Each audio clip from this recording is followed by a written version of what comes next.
Tantor Audio, a division of Recorded Books, presents Bogeyman Don't Play Football by Debbie Dadey and Marcia Thornton Jones. Narrated by Khristine Hvam. Chapter 1. Mr. Bogey. "Did you hear the news?" Liza asked Eddie, Melody, and Howie. The four friends stood under the oak tree, waiting for the morning bell to ring. "What news?" Eddie asked. "Did the zookeepers change their minds? Are they putting you in a cage?" Liza frowned at Eddie. "No," she said. "For your information, we are getting a new teacher." Eddie jumped up in the air and cheered. "All right! We're getting rid of Mrs. Jeepers." Mrs. Jeepers was their third-grade teacher. She was so strict she made a drill sergeant seem like a kitty cat. The fact that she lived in a haunted house and spoke with a strange Romanian accent made most kids believe she was a vampire. "Wait a minute," Melody said, grabbing Eddie's arm. "Don't get so excited. We're getting a student teacher. We'll still have Mrs. Jeepers for our real teacher." Eddie looked like a popped balloon. "How could you get my hopes up like that?" he asked Liza. Howie patted Eddie on the back. "I'm sure this new teacher will be very nice." "I doubt it," Eddie said. "Any student teacher of Mrs. Jeepers has to be weird." The bell rang before Howie could argue, and the four kids trudged into their classroom. Eddie put a new pencil inside his desk. When he looked up, he saw black, and more black. The man standing in front of Eddie wasn't just tall. His shoulders were as wide as 3 school desks pushed together, and his neck was so huge his shirt wouldn't button. He wore a black shirt, black tie, and black pants. He even had a black earring in one ear. The man took one look at Eddie and frowned. "Hi," Eddie said in a squeaky voice. "No talking," the man bellowed. "I am Mr. Bogey, your new student teacher. We'll have no goofing off. Get out a book and start reading. You have a report due tomorrow." Eddie grabbed a book from his desk. He peeked over the top of the book as Mr. Bogey walked around the room. Their regular teacher, Mrs. Jeepers, was nowhere to be seen. All the kids in the classroom were already reading silently. "Psst," Eddie hissed at Howie. "What's wrong with this guy?" Howie shrugged. "Be quiet," Howie warned. But it was too late. Mr. Bogey appeared beside Eddie's desk and pointed a huge finger at Eddie. "You'd better watch out," Mr. Bogey told him. "I'll have to get you if you don't do your work." Mr. Bogey had so many muscles in his arms, Eddie figured it would be a snap for Mr. Bogey to twirl him around on his pinky and toss him head first into the dumpster. But that didn't bother Eddie. After all, student teachers weren't real teachers. Eddie glanced at the book on his desk. It was about airplanes. Eddie didn't feel like reading about airplanes, but he did feel like making paper ones. Eddie slammed his book closed and ripped paper from his notebook. Then he started folding. Eddie was so busy folding super-duper paper planes, he didn't notice Mr. Bogey watching him. And Mr. Bogey was frowning. Chapter 2. Watch Out. "What's wrong with you?" Liza asked Eddie the next morning. Eddie dragged his feet across the playground. His friends were waiting for him in their favorite meeting place under the oak tree. When Eddie reached his friends, he dropped his book bag so he could rub his eyes. "You look like you were up all night," Melody said. Eddie yawned. "I was," he admitted. "Why?" Howie asked. "Were you up doing your math homework?" Eddie shook his head. "Did you write your book report?" Melody asked. "What book report?" Eddie asked. "The report Mr. Bogey told us about," Howie told his friend. "Eddie wouldn't stay up to do homework," Liza said. "Something else must have kept him up." Eddie nodded. "That something was under my bed. It kept going thump, thump, thump. It was awful." Melody smiled. Maybe it was a monster. Or the Bogeyman, Liza said with a giggle. Eddie rolled his eyes. There is no such thing as a Bogeyman. Nobody knows that for sure, Howie said. I do, Eddie said, because I looked under my bed. Liza's eyes were big. She always ran and jumped into her bed, just in case something was hiding underneath. But she never actually looked under her bed. She was too afraid something would be looking back at her. What did you find? She asked. Diamond, Eddie sputtered. Diamond was his Aunt Matilda's Dalmatian. How did your aunt's dog get under your bed? Melody asked. Eddie shook his head. I've no idea.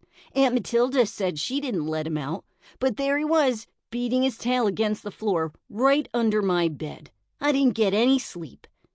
Melody patted Eddie on the shoulder. Well, I have some news that will make you feel better, she said. Then she waved 5 green slips of paper under his nose. What's that? Eddie asked as he grabbed for them. Melody snatched them away as a girl named Carrie walked up beside her. They're tickets, Melody said. Bailey Bomber tickets. My dad says the new Bailey City football team is so good they should be a professional team, Carrie said. He has tickets for all the games. Well, my dad got tickets for this weekend, Melody bragged. And he said I could take my 3 best friends. All right, Eddie cheered. Now all we have to do is survive the rest of the week. And Mr. Bogey, Liza added. Mr. Bogey doesn't scare me, Eddie said. No, Melody giggled, but a puppy dog under your bed does. Very funny dog breath, Eddie snapped. You better watch out, Howie warned. Mr. Bogey said he'd get you if you didn't do your work. I didn't do my homework, Eddie admitted. Me neither, Carrie said. But I'm not worried. After all, Mr. Bogey is just a student teacher. Maybe, Howie said. But I have a feeling we all better watch out. Chapter 3. The Game. Go Bombers! Eddie screamed. Howie, Liza, and Melody yelled too. Some of the football players turned around to wave. The Saturday game was just beginning, and the 4 friends were sitting in the bleachers right behind the Bailey Bombers. The team looked great in their new black uniforms. Even their black helmets sparkled in the afternoon sun. I feel like I'm sitting with the team, Liza said. We'll be able to see every move they make. These seats are great, Howie told Melody. They're even better than Carrie's, Eddie said with a grin. Carrie sat right behind Eddie. I heard that, Carrie said. Eddie turned around and gave Carrie his most innocent smile. Then he tried to untie Carrie's shoes. I'm lucky I got to come, Carrie said. My dad is still cleaning up my room. What happened? Eddie asked. Did you spill your ugly potion? Very funny, Carrie said. What happened? Liza asked. It happened the other night, Carrie told him. I was supposed to be doing my homework, but I was writing in my diary instead. There was a strange thump, thump, thump from under my bed. This is just what happened to Eddie, Howie said softly. But the football crowd started to cheer and his friends didn't hear him. And then, Carrie continued after the cheering stopped, there was a big whoosh and water squirted everywhere. Dad said a water pipe broke. Shh, Melody warned. The game started. We have to watch. The Bailey Bombers move fast. The Bomber running back darted down the field with the football. The other team looked like they were running in slow motion. When the running back crossed the goal line, everybody stood up and cheered. I bet he's the fastest runner in the world, Howie said with a sigh. I hope I can play that well when I get older. Dream on, Melody said. That guy moves like he's trying to outrun the sun. The 4 friends watched the Bomber running back jog toward the sidelines for a drink. Before he grabbed the water bottle, the Bailey Bomber pulled off his helmet. Then he turned and frowned right at the Bailey school kids. Oh no, Liza squealed. Look who it is. Chapter 4. Crazy Day Job. Why would the star player of the Bailey Bombers want to be a teacher? Howie asked. I know the answer to that, Eddie said. He's crazy. Why else would anyone want to be a teacher and spend the rest of his life in school? Liza punched Eddie's arm. Mr. Bogey is not crazy, she said. He just needs a day job. Football players don't make much money. They do if they're professional players, Carrie said. Melody pointed to the players dressed in black. He should be a pro player, she said. He definitely knows what he's doing. The Bailey Bombers were lining up on the field. One big, burly man slapped Mr. Bogey on the back and yelled, "Let's go!" The Bailey Bombers were ready. The other team looked tiny next to the big-shouldered Bombers. That other team might as well pack it up and go home, Eddie said. The Bombers are going to win this game. It's not over until it's over, Melody said. This game was over before it even started, Eddie bragged. Bailey City might not have much, but this year we have a great football team. It's about time we got something good. When Mr. Bogey recovered a fumble, everyone in the Bailey City stands cheered. Mr. Bogey might be an odd student teacher, Melody said after the cheering died down, but he's a fantastic football player. Odd isn't the word for him, Carrie said. He's freaky. He acts like he's going to bite your head off if you don't have your homework right away. He can't be too normal, Howie agreed. After all, he gets along with Mrs. Jeepers, and we all know Mrs. Jeepers is definitely not a normal teacher. The kids nodded. Every one of them feared the worst about their teacher. They thought the strange brooch she wore gave her special powers. We're doomed, Carrie said sadly. Maybe in school, Eddie said. But this is football, and school is 1,000,000 years away. It's the day after tomorrow, Liza reminded him. But I'm sure we'll be fine as long as we do our homework. Who has time for homework? Eddie yelled as the crowd cheered again. Mr. Bogey was running toward the Bombers' end zone. He crossed the line and made a touchdown. All right! Eddie cheered. He was so busy yelling, he didn't notice that Mr. Bogey was staring right at him. Chapter 5. Heads Up. Melody threw her football at Eddie. It was Monday morning, and Eddie was walking across the playground with a boy named Huey. Liza and Howie waited under the oak tree with Melody. The football arched high over the playground and then spiraled straight at Eddie. Heads up! Howie yelled to Eddie. But Howie was too late. The football thumped Eddie in the chest. Eddie stumbled and sat down hard on the ground. Melody's football rolled past Huey's feet. I'm so fast, Eddie didn't even see me, Melody cheered from under the oak tree. Bailey Bombers, sign me up. I'm ready to play. You're not that fast, Eddie snapped. Achoo! Huey sneezed and then reached out to help Eddie up. Eddie wiped off the seat of his pants. I would have caught it if I wasn't half asleep, Eddie said. How can you be tired? Howie asked. We had the whole weekend to do our homework and rest. I was too busy watching the Bailey Bombers, Eddie said. Me too, Huey admitted. Then he sneezed again. And I didn't get any sleep because every time I turned out the lights, Eddie continued, it sounded like there was a party going on under my bed. Is your aunt's dog still sleeping under your bed? Howie asked. I thought you took Diamond back to your aunt's house. I did, Eddie said, but I still keep hearing noises.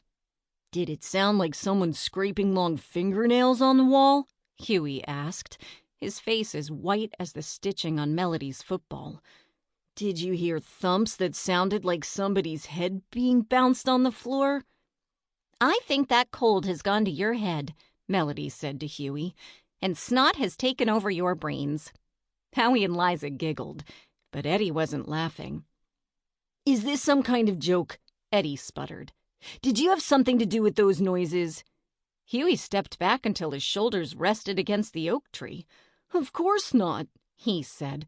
Then how did you know about the noises I heard? Eddie demanded.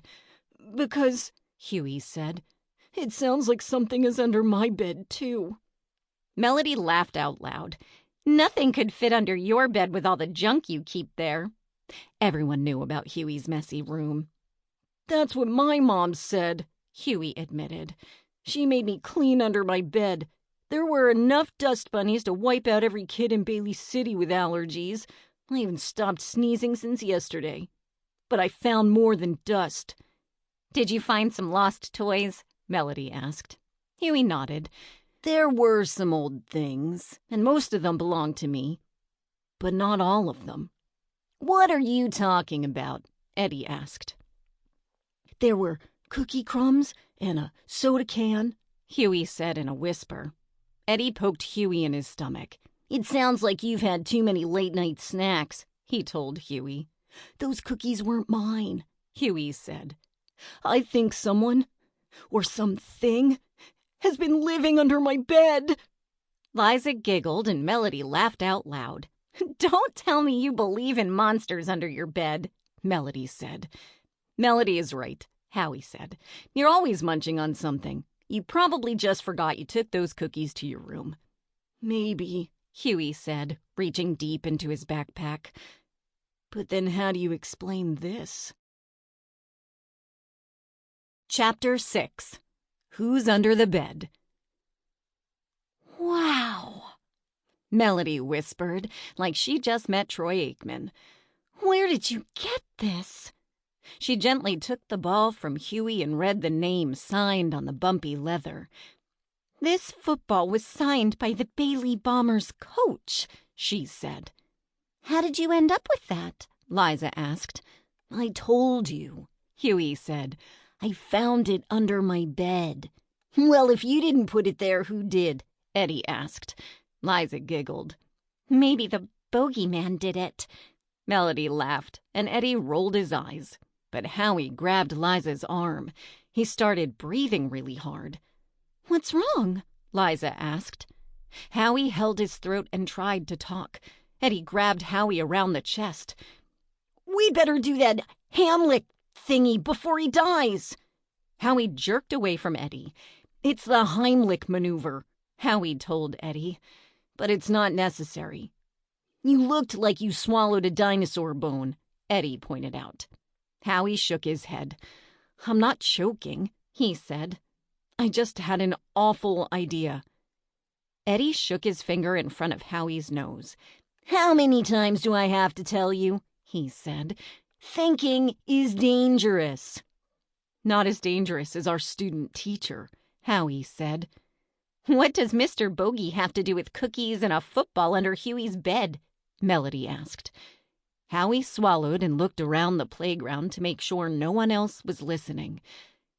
"Because," he finally said, "Mr. Bogey is the Bogeyman." Eddie laughed and slapped Howie on the back. "That's a good one," he said. "My grandmother always said the Bogeyman would get me if I didn't watch out. She likes to kid around, too." "I'm not joking," Howie told his friend. "The Bogeyman has moved to Bailey City, and he's a Bailey Bomber." "And I'm the Super Bowl Player of the Year," Melody giggled. "What would the Bogeyman be doing in Bailey City?" Liza asked. "I don't know," Howie told them. "But it all adds up. The Bogeyman hides out under beds, and he keeps kids up with terrible noises. That's exactly what's been happening to Eddie ever since Mr. Bogey showed up in our classroom." "He did say he was going to get Eddie," Liza said. "All teachers say that about Eddie," Melody said. "That doesn't prove anything." "But this does."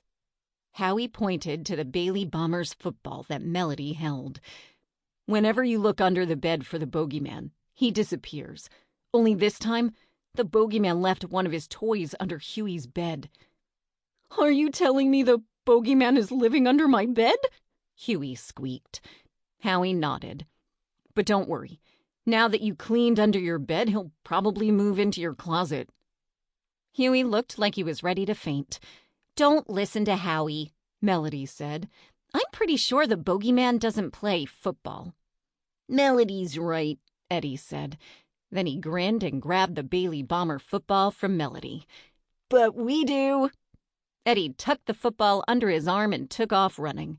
Melody raced after him. Even Liza, Howie, and Huey joined in the fun. They chased Eddie all around the playground. Melody was right on his heels. She reached out to tackle Eddie, but she never got the chance. Just as Eddie raced past the oak tree, a tall, dark shadow stepped in Eddie's way. Eddie tried to stop, but he tripped on his shoelace and rolled to the ground. Eddie looked up and up and up, right into the face of Mr. Bogey. "You better watch out," Mr. Bogey said, "or I'm going to get you." Chapter 7. Bogeyman Boogers. "I thought Eddie was Bogeyman Boogers," Melody admitted after school. "But all Mr. Bogey made him do was stay after school and do his homework." "Huey, too," Liza said. Melody, Liza, and Howie waited under the oak tree for their friends. "I still don't understand how Mr. Bogey sneaked up on us this morning," Liza said. "He's as big as a grizzly bear. How did we miss him?" "The Bogeyman can sneak up on anyone," Howie said softly. "Don't tell me you still believe that Bogeyman baloney," Melody said. "Mr. Bogey is a strict student teacher, but he isn't a monster that lives under beds." "He does seem to pop up in strange places," Liza said. "Like under Eddie's and Huey's beds," Howie finished. "And in your imagination," Melody told her friend. "Go ahead and joke," Howie said. "But if I were you, I'd do Mr. Bogey's homework." "What does homework have to do with monsters under my bed?" Melody asked. "Think about it," Howie said. "Eddie and Huey didn't do their homework. They didn't even try." "So?" Melody asked. "Carrie didn't do her homework either." "Ah!" Liza screamed. "Howie's right. Mr. Bogey is the Bogeyman." Melody put her hands on her hips. "Don't tell me you believe in Howie's imaginary monsters," she said. Liza grabbed Melody's arm. "Don't you get it?" Liza asked. "Carrie, Eddie, and Huey heard awful noises under their beds, and they're the ones Mr. Bogey said he would get for not doing their homework." "Mr. Bogey meant he was going to get them and make them stay after school," Melody explained. "If you're so sure," Howie said, "why don't you prove it?"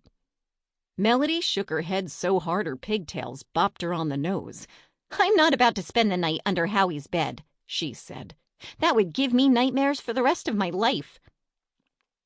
"You won't have to," Howie said. "All you have to do is promise not to do your homework." "But you'll get in trouble," Liza argued. "It's the only way to prove Mr. Bogey isn't the Bogeyman," Howie said. "If he isn't, Melody will sleep like a baby. But if he is, she'll be up all night listening to the Bogeyman boogie-woogie under her bed." "I don't believe in the Bogeyman," Melody snapped. "Then you'll do it?" Howie asked. But Melody didn't get to answer because a green van pulled up to the curb and honked. As soon as Melody saw her father's van, she raced across the playground and leaned into the window. "Yahoo!" Melody cheered and ran back to her friends. "Dad got us more Bailey Bomber tickets. We're going to the game tonight. We even get to tour the locker room before the game." Howie looked very pale. "What's wrong?" Melody asked. "If we go to the game," Howie said slowly, "we won't have time to do our homework. That means only one thing. The Bogeyman is going to get us." Chapter 8. Naked. "Are they naked?" Liza asked, holding her hand over her eyes as she followed Howie, Melody, Eddie, and Melody's dad into the Bailey Bombers' locker room. Melody pulled Liza's hand away from her eyes. "Don't be silly," Melody told her. "The game is ready to start. Everyone is dressed." The locker room was crammed with big men in shoulder pads and black uniforms. Liza felt like a tiny ant among huge anteaters. The Bailey Bombers coach smiled at Melody's dad and shook his hand. "Welcome," the coach said. "Let me introduce you to the team."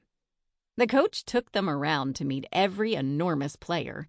When they stopped in front of Mr. Bogey, Liza gulped. Mr. Bogey had black paint smeared on his cheeks and a frown on his face. "What are you doing here?" Mr. Bogey asked them. The coach laughed. "These kids have come to see the best team in town play," he told Mr. Bogey. "They should be doing their homework." Mr. Bogey growled and pounded one huge fist into the other. Melody's father patted Melody on her shoulder. "Melody always finishes her homework," he told Mr. Bogey proudly.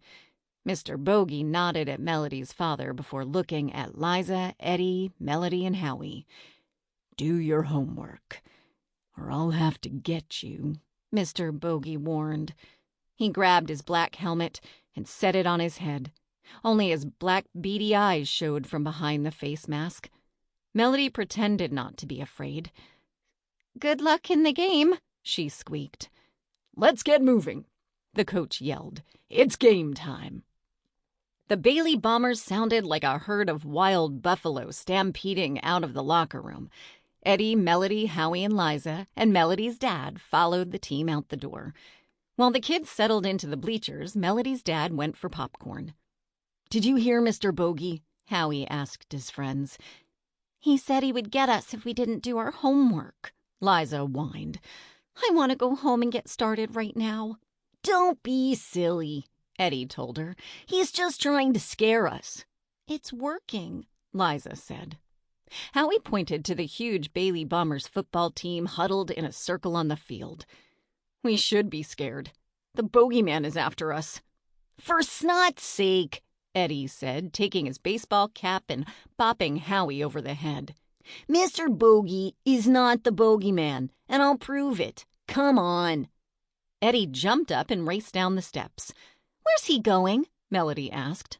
"He's probably going to get into mischief," Liza said. Howie shook his head. "We better keep him out of trouble." "That's impossible with Eddie," Melody said. "Besides, the game is starting." "We'll hurry," Howie said. The three kids hopped up and raced after Eddie. They saw him just as he ducked into the door marked private. "That's the locker room door," Liza said. "Eddie shouldn't go in there." "We have to stop him before he gets in big trouble," Melody said. The three kids hurried through the door. It slammed shut behind them. They found themselves in total darkness. "I can't see a thing," Liza whimpered. "Listen," Howie told her. "I hear something." "Ooh." The kids heard a loud moaning sound. "Whoa!" "What is that?" Melody asked. "I don't know," Howie said, frantically trying to find the door handle behind him. "But whatever it is, it's getting closer." Chapter 9. Ouch. "Ouch!" Eddie said, snapping on the locker room lights. "What's wrong with you?" Melody asked. Eddie sat on the floor and rubbed his big toe. "I stubbed my toe," he complained. Liza giggled.